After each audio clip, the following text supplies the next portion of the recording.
How do I feel about technology? Well, it is a difficult question. Very difficult indeed.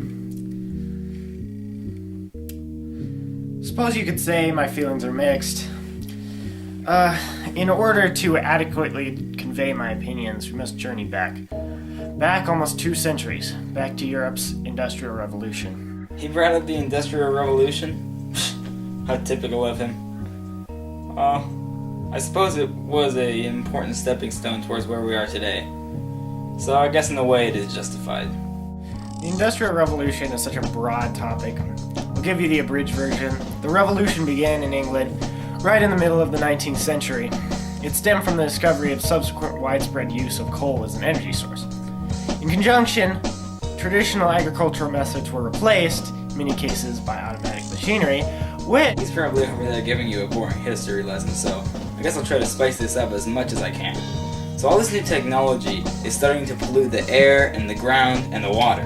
At the same time, all the populace is migrating from the country over to the big cities because of all the new technology and resources available there. So since all this pollution is getting into the ground, the people are getting sick, and it's causing widespread disease all over England and the surrounding areas. Farming techniques caused fertile soil to degenerate at a previously unheard of rate. Farmers were forced to move to new land, which displaced wildlife at an alarming speed. So everyone's getting sick, and these machines are doing a lot of the work that we people used to do, so people aren't working as much. These machines are beginning to become a threat to both the environment and the people living in it. Production efficiency was at an all-time high. Supply increased to such a high level that demand also increased with it. So then the prices fell, and then demand increased, and then supply increased, and the cycle just continued and continued, a lot like it does today with all the new tech. The Industrial Revolution changed the way people thought about themselves in relationship to both technology and nature. It's a true renaissance, though it's not often recognized as one. People today don't realize how important all this stuff going back way back when was to what's happening right now, and also how relevant it was to our problems with technology today. Really? You said that? Guess he's not as dim-witted as I thought he was. Yes, our current technological problems do mirror the Industrial Revolution to a surprising degree, with their own modern twist on it, of course. Right now, high-tech gadgets are becoming budget buys in just a matter of months. It's incredible. Our rate of technological advancement is faster than ever before throughout all history, and on a global scale.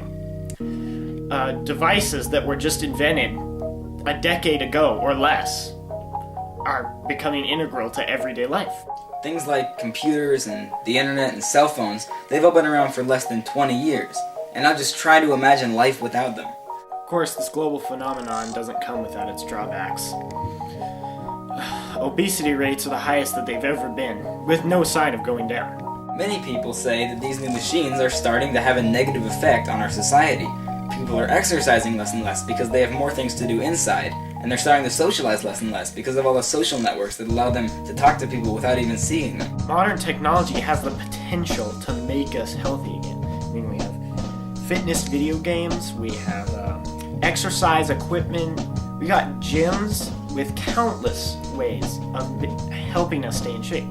The key at this point, I think, is trying to find that perfect balance between using all this amazing technology we have access to, but not forgetting to use the bodies that we have also. All of our modern technological marvels, the internet, cell phones, games, and computers, they all do make life easier. We just can't let them replace our basic human functions and needs.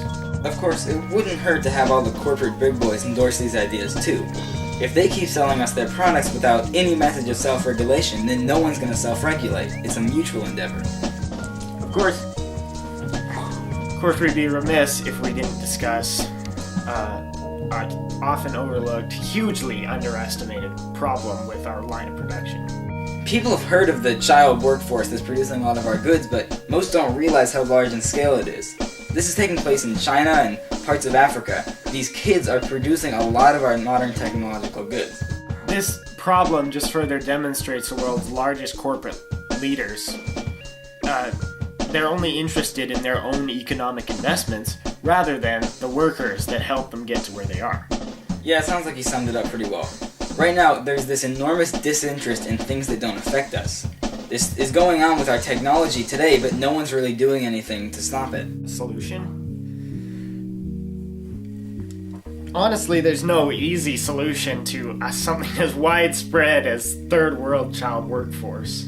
I mean, you can't just go into another country and enforce those ideals that you believe in, even if you know those ideas are right. It's just not out of the world what works, even though it would be nice. Time. Time is what we need. We need to reveal this problem to the public, and the public needs time to deal with it. Our representatives, our governments, need time to handle the situation. It's back to that whole mutual endeavor thing I mentioned earlier. A group of activists can't solve this problem by themselves, but neither can the entire government if they don't have the people's support. I hate to say it's a waiting game, but that's really what it is. People are not going to stop using their cell phones and computers and MP3 players just because they know some kid who they don't even know 2,000 miles away is making them. What we need is people to care about their own personal gain as well as the state of others. Current technology closes us in, makes things personal. I mean, some people don't even need to leave their house anymore. Social life is completely inhabited by the internet. Once people decide they want to better the world as much as they want to better themselves, that's when this change is going to take place. It's just as easy to raise awareness about this child workforce as it is to exercise with all this modern technology that we have. It's all about finding that balance. We're close. Closer than most people think. And we're getting closer. I mean, we can't stop now though. We need everyone's effort to make our miraculous technology have a true, undeniably positive impact on the world. Really? He got that line out of thin air? Well, I wanted to have the closing line, but I don't know how to follow that. So